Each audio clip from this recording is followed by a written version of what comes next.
भक्तों, अब ये हिस्सा बेहद ध्यान से सुनिए, क्योंकि यहां वह रहस्य आने वाला है जिसे जान लेने मात्र से जीवन की दिशा बदल सकती है। हमारे घरों में तुलसी माँ का पौधा साधारण पौधा नहीं होता, वह स्वयं शुद्धता, समृद्धि, सौभाग्य और लक्ष्मी कृपा का द्वार होता है। लेकिन दुख की बात है कि बहुत सारे लोग रोज तुलसी को जल तो देते हैं, लेकिन उससे जुड़ा असली रहस्य, असली विधान, असली मंत्र नहीं जानते।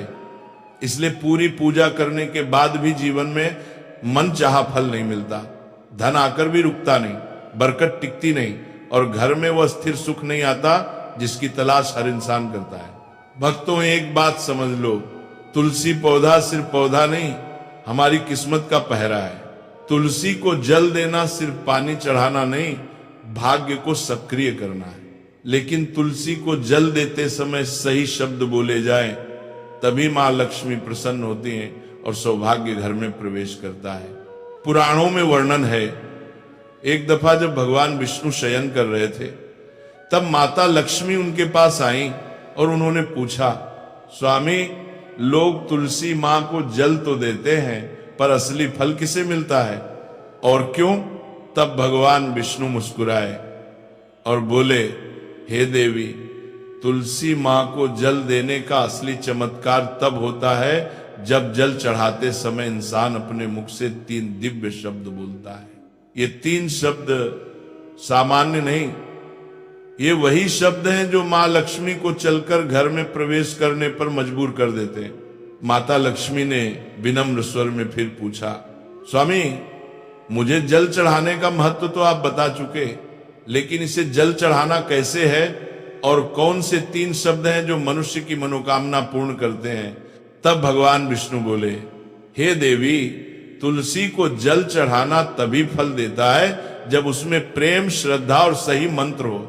बिना मंत्र के जल चढ़ाना वैसा है जैसे दीपक जलाकर बाती न रखना, प्रकाश नहीं मिलेगा।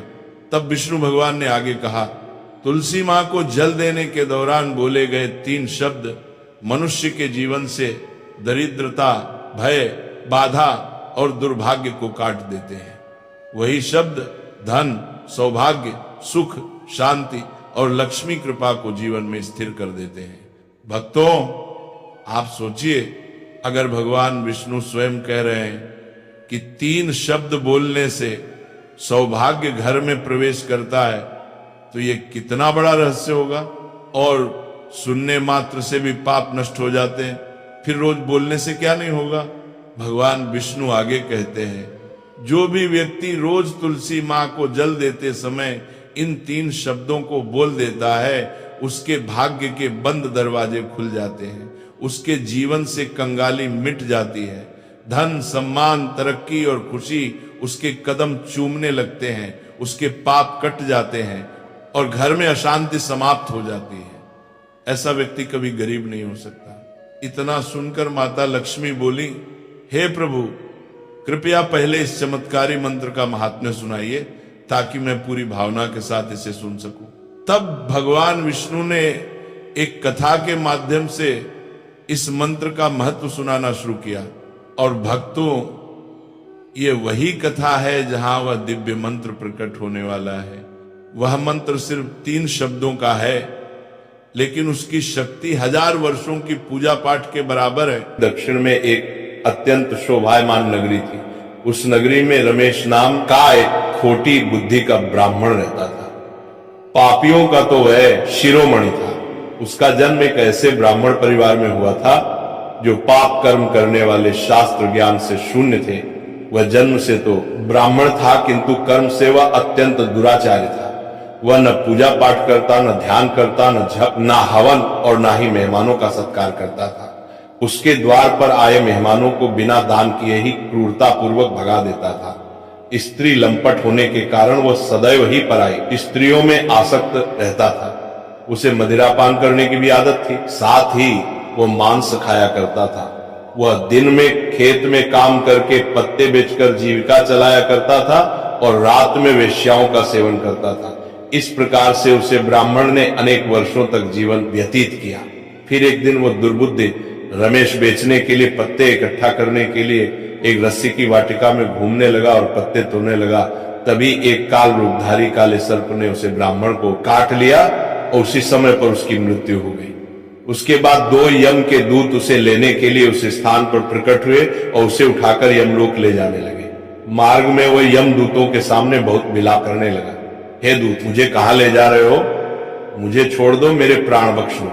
किंतु यमदूत उसे ये कहते हुए ले जाने लगे, अरे दुष्ट ब्राह्मण, तेरे पाप कर्मों के कारण तुझे सांप ने काट लिया है, अब यमदेव तुझे अवश्य घोर नरक में डाल देंगे। फिर यम के दूत उसे ब्राह्मण को लेकर यमलोक पहुंचते हैं और यमदेव के सामने खड़े हो जाते हैं। चित्रगुप्त उसे ब्राह्मण का लेखा जोखा निकालते हैं और यमदेव से कहते हैं, हे धर्मराज, इस ब्राह्मण ने बचपन से लेकर मृत्यु तक पाप ही पाप किया है, इसने कभी कोई पुण्य का काम नहीं किया है। फिर धर्मराज अपने दूतों से कहते हैं, हे दूतों, इस घोर पाप करने वाले ब्राह्मण को उठाकर ले जाओ और उसे नरक में डाल दो।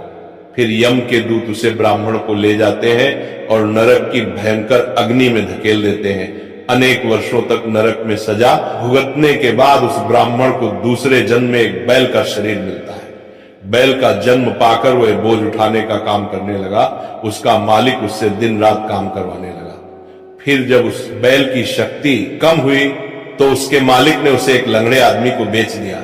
उस लंगड़े आदमी ने उस बैल को खुद का बोझ उठाने के लिए उपयोग किया। वो उसकी पीठ पर बैठकर घुमा करता था। इस प्रकार से उस बैल ने 8 वर्ष तक उस लंगड़े आदमी का बोझ उठाया। फिर एक दिन वो लंगड़ा आदमी उस बैल की पीठ पर बैठकर किसी ऊंचे पर्वत पर जाने लगता है। उस पर्वत पर बहुत देर तक चढ़ने के कारण वो बैल बहुत थक गया, उसकी शक्ति क्षीण हो गई और कुछ समय बाद वह बैल बहुत जोर से मूर्छित होकर जमीन पर गिर पड़ा और अंतिम सांसें लेने लगा। तभी वहां पर खड़े लोगों को उस बैल पर बड़ी दया आ गई और वे उसके मुख बात कर देखे मूर्छित होकर में पानी डालने लगे। फिर उन लोगों में एक पुण्य आत्मा व्यक्ति था। उसने उस बैल का कल्याण करने के लिए अपना पुण्य उस बैल को दे दिया। उसे देखकर अन्य लोगों ने भी अपना अपना पुण्य याद करके कुछ पुण्य उस बैल को दे दिया ताकि उसे मुक्ति मिल सके। उसी भीड़ में एक वेश्या भी खड़ी हुई थी। सभी लोग अपना पुण्य उस बैल को दे रहे। यह देखकर उस वेश्या ने भी अपना पुण्य उस बैल को दे दिया। कुछ देर बाद उसे बैल की मृत्यु हो जाती है। फिर उस स्थान पर यमदूत आते हैं और उस बैल के शरीर से उस ब्राह्मण की आत्मा को निकालकर यमलोक ले जाते हैं। यमलोक ले जाने पर उसे यमदेव के सामने खड़ा किया जाता है और फिर चित्रगुप्त उसका लेखा जोखा देखते हैं तो वे आश्चर्य में पड़ जाते हैं। उस वेश्या के द्वारा उस बैल को दिया हुआ पुण्य बहुत बड़ा होता है। उस पुण्य के प्रभाव से सभी जन्मों के पाप नष्ट हो जाते हैं। फिर यमदेव उस ब्राह्मण के सभी पाप क्षमा करते हैं और कहते हैं, हे ब्राह्मण, उस वेश्या ने तुझे अपना पुण्य देकर तुझ पर बड़ा उपकार किया है। केवल उसी के पुण्य के कारण तुम्हारे सब जन्मों के पाप नष्ट हो गए हैं और यमदेव उसे फिर से इंसान जन्म प्रदान करते हैं। बार वो पृथ्वी पर आकर एक उत्तम ब्राह्मण कुल में जन्म लेता है। उस महापुण्य के प्रभाव से उसे इस नए जन्म में अपने पूर्व जन्म की बातें याद आने लगती हैं। जब वो ब्राह्मण बड़ा हो जाता है तो उसे याद आता है कि पिछले जन्म में जब वो बैल था तब एक वेश्या ने उसे उसका पुण्य दे दिया था। इसीलिए उसके मन में उस वेश्या के बारे में जानने की इच्छा होती है और उसे महापुण्य के बारे में जानने के लिए उस वेश्या का पता लगाकर उसे ढूंढते हुए उसके नगर में चला जाता है। वह वेश्या बूढ़ी हो चुकी थी। फिर जब उसे वो वेश्या मिल जाती है तो वो उसके सामने जाकर उसे बार बार प्रणाम करता है और उस वेश्या का धन्यवाद करने लगता है। वह वेश्या कहने लगती है, हे ब्राह्मण श्रेष्ठ, आप कौन है और किस कारणवश आप मुझ में वेश्या को धन्यवाद दे रहे हैं? मैंने आपका कौन सा कार्य किया है जो आप मुझे नमस्कार कर रहे हैं? तब वो ब्राह्मण कहता है, हे मां, मैं वही बैल हूं जिसे तुमने अपना पुण्य दे डाला था। अपने पाप कर्मों के कारण मुझे पिछले जन्म में बैल होना पड़ा था। उस पर्वत पर जब मैं मर रहा था तो तुमने मुझे अपना पुण्य दिया था। तुम्हारे पुण्य के प्रभाव से ही आज मुझे फिर से इंसान जन्म मिला है। तुम्हारे द्वारा दिए गए उस पुण्य के कारण मुझे अपने पूर्व जन्म की सारी बातें याद हैं। किंतु हे मां, मैं आज यहाँ पर ये जानने के लिए आया हूं कि तुमने मुझे उस समय पर अपना कौन सा पुण्य दिया था जिस कारण से मेरे सभी जन्मों के पाप नष्ट हो चुके हैं। मैं उस पुण्य के बारे में जानना चाहता है। तब वेश्या ने कहा, हे ब्राह्मण श्रेष्ठ, मैंने तो अपने जीवन में कोई पुण्य के काम नहीं किए हैं, किंतु मेरे घर में एक तोता है जो पिंजरे में रहकर हमेशा कुछ बोलता रहता है, जिसे सुनकर मेरा अंतकरण पवित्र हो गया है। उसी तोते के द्वारा बोले गए मंत्र का पुण्य मैंने तुम्हें दान में दिया था। फिर वह वैश्य और वह ब्राह्मण उस तोते के पास जाते हैं और उसे पूछने लगते हैं, हे शुक, तुम कौन सा मंत्र बोलते रहते हो जिससे हमारे जीवन का उद्धार हुआ है? ये मंत्र तुम्हें किसने सिखाया और इस मंत्र का क्या अर्थ होता है? तब उस तोते ने अपने पूर्व जन्म का वृतांत सुनाना आरंभ किया। वह तोता कहने लगा, हे ब्राह्मण श्रेष्ठ, पिछले जन्म में मैं एक ब्राह्मण था। मैं अपने ज्ञान के अहंकार में अंधा हो चुका था। मैंने कभी गुरुजनों का आदर नहीं किया, सदैव ही उनका अपमान किया। मुझे अपने ज्ञान पर इतना अधिक घमंड हो गया था कि जिस कारण से मेरा क्रोध बहुत अधिक बढ़ गया और मैं सभी से द्वेष करने लगा, अन्य मनुष्यों को तुच्छ समझने लगा, विद्वानों का भरी सभा में अपमान करने लगा। फिर कालांतर में मेरी मृत्यु हो गई और मुझे यमलोक ले जाया गया। पूज्य जनों और गुरुजनों का अपमान करने के कारण मुझे तोते के कुल में डाल गया और मेरा जन्म एक तोते के रूप में हो गया। मेरे पाप कर्मों के कारण छोटी अवस्था में ही मेरा अपने माता पिता से हो गया। फिर मैं पेड़ की डाल पर बैठकर रो रहा था तो उसी स्थान से कुछ मुनि जा रहे थे। उन्होंने मेरी दयनीय पुकार सुनी और मुझे लेकर अपने आश्रम में चले गए। वहां उस आश्रम पर उन्होंने मुझे एक सुंदर पिंजरे में रखा और मेरा अच्छी तरह से ख्याल रखा। वे मुझे प्रतिदिन भोजन दिया करते थे और पढ़ते थे। उस स्थान पर वे ऋषि मुनि, उनकी स्त्रियां और बालक सभी प्रतिदिन तुलसी के पौधे को जल देते थे और उसके सामने एक मंत्र का जप करते थे। उन्हीं के मुख बार बार उस मंत्र को सुनकर मैंने उसे रट लिया और तभी से मैं उसे पाठ करते थे। मंत्र को जान गया हूं और वही मंत्र मैं दिन रात बोलता हूं। उस मंत्र के प्रभाव से मेरी कभी मृत्यु नहीं हुई और मेरी आयु 100 वर्ष की हो गई और मैं इतने वर्षों तक जीवित रहा।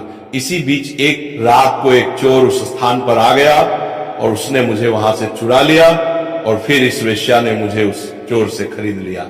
इस वेश्या के घर पर आने के बाद भी मैं उस मंत्र को बोलता रहता था, जिसे सुनकर इस वेश्या का मन भी पवित्र हो गया और वेश्या का काम छोड़कर भगवान विष्णु की भक्ति करने लगी। उसी मंत्र के प्रभाव से मेरे पूर्व जन्मों के सभी पाप नष्ट हो गए और इसी मंत्र के प्रभाव से इस वेश्या का भी अंतःकरण पवित्र हो गया। हे ब्राह्मण देवता, इस मंत्र के पुण्य से आप भी पाप मुक्त हो गए हैं। इस प्रकार से तोते ने उस ब्राह्मण को और उस वेश्या को सारा वृतांत सुना दिया, जिसे सुनकर वो ब्राह्मण और वेश्या दोनों ही अत्यंत प्रसन्न हुए और फिर वे दोनों ही प्रतिदिन तुलसी मां को जल देकर उस मंत्र का जाप करने लगे। फिर वह वेश्या और वह ब्राह्मण तीनों उस मंत्र के प्रभाव से दिव्य विमान में बैठकर विष्णु लोक को चले गए। भगवान विष्णु कहते हैं, हे देवी मां लक्ष्मी, देखा आपने केवल तुलसी मां के इस मंत्र के प्रभाव से उस तोते के, उस वेश्या के और उस ब्राह्मण के सभी पाप नष्ट हो गए। इसीलिए प्रत्येक इंसान को रोज तुलसी मां को जल देते समय इस एक मंत्र का उच्चारण अवश्य करना चाहिए। हे देवी, वह मंत्र इस प्रकार है, इसे तुम ध्यान से सुनो। ओम वृंदावनी स्वाहा, ओम वृंदावन स्वाहा। भगवान विष्णु कहते हैं कि जो भी स्त्री प्रतिदिन तुलसी मां के समक्ष इस मंत्र का उच्चारण करेगी वह सौभाग्यशाली बनेगी। जो भी पुरुष तुलसी मां के सामने इस मंत्र का उच्चारण करेगा उसे अक्षय धन की प्राप्ति होगी। जिस घर के सामने प्रतिदिन तुलसी मां की पूजा की जाएगी उस घर में साक्षात लक्ष्मी का वास होगा। तुलसी मां का यह मंत्र राज कल्प तरु है, यह समस्त फलों को प्रदान करने वाला है। अतः जो भी तुलसी मां के सामने इस मंत्र का उच्चारण करेगा उसे संपूर्ण सिद्धियां प्राप्त होंगी। स्त्रियों को सदैव ही स्नान करके अपने बाल बांध कर मांग में सिंदूर भरकर प्रतिदिन तुलसी मां को जल देना चाहिए और इस मंत्र का उच्चारण करना चाहिए। रोज तुलसी मां के पौधे की परिक्रमा करनी चाहिए, इससे सभी दोष नष्ट हो जाते हैं। प्रतिदिन शाम के समय तुलसी मां के पास दीपक जलाना चाहिए और तुलसी मां के पास बैठकर भगवान विष्णु की आराधना करनी चाहिए। तुलसी मां के पास दीपक जलाने से इंसान को धन धान्य की प्राप्ति होती है। हजारों अमृत के घड़ों से नहलाने पर भी श्री हरि को उतनी तृप्ति नहीं होती जितनी वे मनुष्यों के द्वारा तुलसी मां का एक पत्ता चढ़ाने से प्राप्त करते हैं। 10,000 गाय के दान से मानव जो फल प्राप्त करता है वही फल तुलसी मां पत्र के दान से पा लेता है, जो मृत्यु के समय अपने मुख में तुलसी मां पत्र का जल पा जाता है, वो संपूर्ण पापों से मुक्त होकर भगवान विष्णु के धाम जाता है। भगवान विष्णु कहते पूर्णिमा, अमावस्या, द्वादशी और सूर्य संक्रांति के दिन मध्याह्न काल रात्रि और अशौच के समय तेल लगाकर बिना स्नान किए अथवा बिना हाथ पैर धोए रात्रि के वस्त्र पहनकर तुलसी मां के पत्र तोड़ता है, वह महापाप होता है। श्राद्ध, व्रत, दान, प्रतिष्ठा तथा देव पूजा के लिए तोड़े हुए तुलसी मां पत्र बासी होने पर भी 3 रात्रि तक पवित्र ही रहते हैं। तुलसी मां का एक एक पत्ता न तोड़कर पत्तियों के साथ अग्रभाग को तोड़ना चाहिए। तुलसी मां की मंजरी सब फूलों से बढ़कर मानी जाती है। मंजरी तोड़ते समय उसमें पत्तियों का रहना भी आवश्यक माना गया है। पूज्य भाव से पौधे को हिलाए बिना तुलसी मां के अग्रभाग को तोड़ना चाहिए, इससे पूजा का फल लाख गुना बढ़ जाता है। तुलसी मां के पत्तों को कभी नाखून से नहीं तोड़ना चाहिए, इससे पाप लगता है। रात्रि में तुलसी मां के पौधे को स्पर्श ना करें अथवा उसके पत्ते ना तोड़े, ऐसा करना अशुभ माना गया है। रात्रि में तुलसी मां का पौधा निद्रा अवस्था में होता है, ऐसे में पत्ते तोड़ने पर पाप ही लगता है। गुरुवार के दिन तुलसी मां के पौधे में थोड़ा सा कच्चा दूध अर्पित करें। दूध चढ़ाते समय ओम नमो भगवते वासुदेवाय नमः इस मंत्र का जाप अवश्य करना चाहिए। तुलसी मां के पौधे के पास शालिग्राम रखें और उस पर तिल चढ़ाएं। पूजा में तुलसी मां और शालिग्राम को दूध में भीगी हल्दी का तिलक अवश्य करें। शालिग्राम पर तुलसी मां पत्र रखकर चंदन लगाना चाहिए। अगर कोई महिला मासिक धर्म से है तो वे तुलसी मां की पूजा ना करे। मासिक धर्म के दौरान तुलसी मां को स्पर्श करने से घोर पाप लगता है, इससे स्त्री की दुर्गति होती है। तो भक्तों, इस प्रकार से भगवान विष्णु ने देवी मां लक्ष्मी को तुलसी मां को जल देने के मंत्र का महत्व सुनाया है। राधे राधे। तो यह शिव विष्णु दोनों की कृपा का योग बन जाता है। यही वजह है कि मार्गशीर्ष सोमवार को तुलसी माता की आराधना करना अत्यंत फलदायी माना गया है। पूजा का सही समय और विधि, भक्तजनों मार्गशीर्ष सोमवार के दिन सूर्योदय से पहले उठें, अपने आप को शुद्ध करें, स्नान करें और स्वच्छ वस्त्र धारण करें। फिर तुलसी माता के पास दीपक जलाएं, या दीपक घी का हो तो अति श्रेष्ठ है। तुलसी नमः मंत्र से 11 बार मां तुलसी का स्मरण करें। इसके बाद तुलसी माता की परिक्रमा 11 या 21 बार करें और फिर जल अर्पित करें। फिर भगवान विष्णु या शालिग्राम का ध्यान करें और कहें, हे भगवान, मेरे जीवन में भक्ति, बुद्धि और संपत्ति का प्रकाश भर दो। यह साधना शाम के समय भी दोहराई जा सकती है। विशेषकर सूर्यास्त के बाद दीपदान अवश्य करें। सुखी जीवन के लिए तुलसी की सूखी लकड़ी का उपाय, तुलसी की सूखी लकड़ी अपने साथ रखना शुभ होता है। यदि किसी व्यक्ति को लगता है कि उसके घर में बरकत नहीं रहती, काम बनते बनते रुक जाते हैं, तो वह सूखी तुलसी की लकड़ी को अपने घर के मंदिर में रखे और उसके ऊपर रोड दीपक जलाए। मां लक्ष्मी की ऊर्जा स्वयं वहां प्रकट हो जाती है। यदि कोई नौकरी या व्यवसाय में सफलता चाहता है तो वह तुलसी की लकड़ी को अपने तिजोरी में या दक्षिण दिशा की दीवार में छिपा कर रखे, क्योंकि यह धनवृद्धि का संकल्प माना गया है। स्त्रियों के लिए विशेष उपाय, बहनों के लिए यह दिन अति विशेष है। यदि कोई स्त्री मार्गशीर्ष सोमवार को तुलसी माता के सामने दीपक जलाकर भगवान विष्णु का नाम ले, नमो भगवते वासुदेवाय 11 मंत्रों का जाप करे, तो उसे पति की दीर्घायु, घर में सुख और धन की प्राप्ति होती है। जो कन्याएं सद्गुणी वर की कामना करती हैं, वे तुलसी की सेवा करें। उन्हें भगवान श्री हरि स्वयं सर्वोत्तम जीवन साथी प्रदान करते हैं। पाप से मुक्ति और सदकर्मों का प्रकाश। भक्तों, कहते हैं तुलसी के दर्शन से पाप कट जाते हैं, पूजा से पुण्य बढ़ जाता है। यदि कभी हमसे कर्मों में त्रुटि हो गई हो, मन अशांत हो, जीवन में भटकाव आ गया हो, तो बस मां तुलसी से माफी मांग लो और कह दो, माता अब मुझे भक्ति का मार्ग दिखाओ। जो ये भाव रखता है उसे भगवान स्वयं अपने कर्मों से उठाकर सफलता के शिखर तक पहुंचा देते हैं। भक्ति और धन का संबंध, धन पाने का मार्ग केवल मेहनत नहीं है, भक्ति भी है। भक्ति से मिलने वाला धन सदैव टिकता है। जो भक्ति करते हैं उनका भाग्य अपने आप बदल जाता है। तुलसी माता के आंगन में दिया जलाने वाला कभी अंधकार में नहीं रहता। भक्ति का फूल, तुलसी का आशीर्वाद, प्रेम से कहिए जय श्री तुलसी माता की। जब आप ये कहते हो तो मां तुलसी आपके हृदय में वृंदावन सा शुद्ध भाव भर देती है। तब जीवन में हर दुख, हर रुकावट खुद दूर हो जाती है। अंत का संदेश भक्ति से बड़े कोई उपाय नहीं। धन चाहो तो भक्ति से मांगो, शांति चाहो तो तुलसी से मांगो, और सफलता चाहो तो भगवान से मांगो, मगर प्रार्थना में स्वार्थ न हो। तुलसी माता के सामने बैठो, उनकी पत्तियों की खुशबू लो और मन ही मन कह दो, मां मेरे जीवन में भक्ति का सूरज उगाओ। बस यही सबसे बड़ा उपाय है।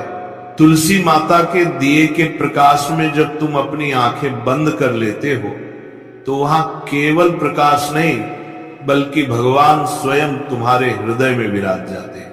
तो भाइयों बहनों, इस मार्गशीर्ष सोमवार को केवल धन के लिए नहीं, भक्ति के लिए तुलसी माता की पूजा करो। धन तो आएगा ही, साथ में मन की शांति, घर का सुख और जीवन का प्रकाश भी मिलेगा। प्रेम से बोलिए जय श्री तुलसी माता की। हर हर महादेव, जय श्री हरि की। दीपक जलाएं या दीपक घी का हो तो अति श्रेष्ठ है।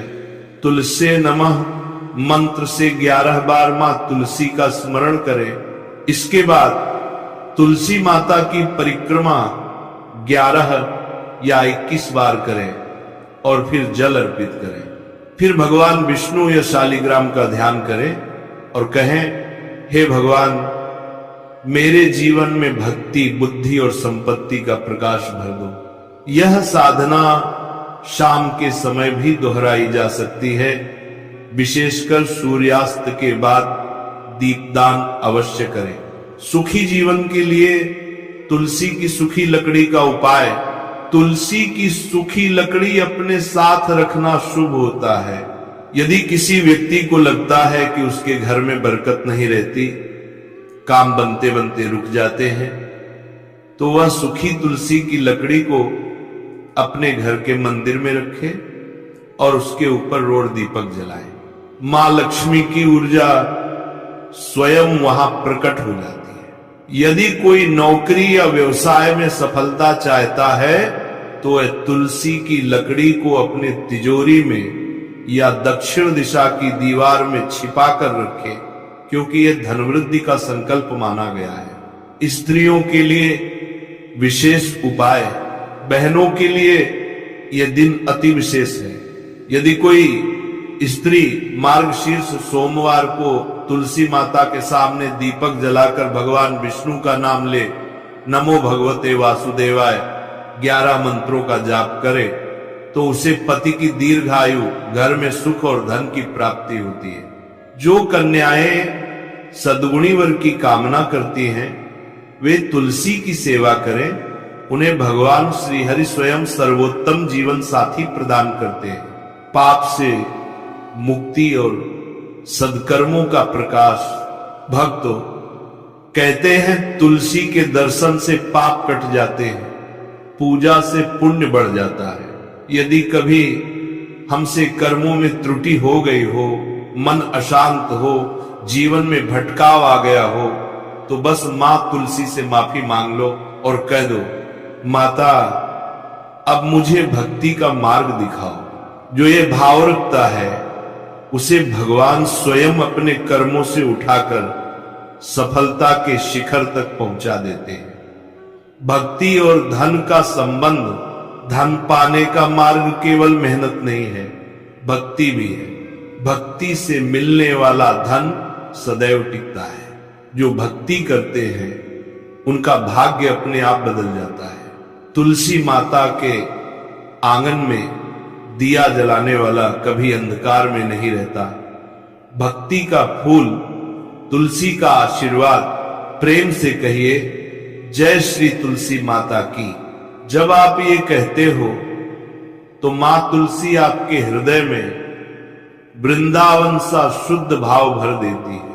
तब जीवन में हर दुख, हर रुकावट खुद दूर हो जाती है।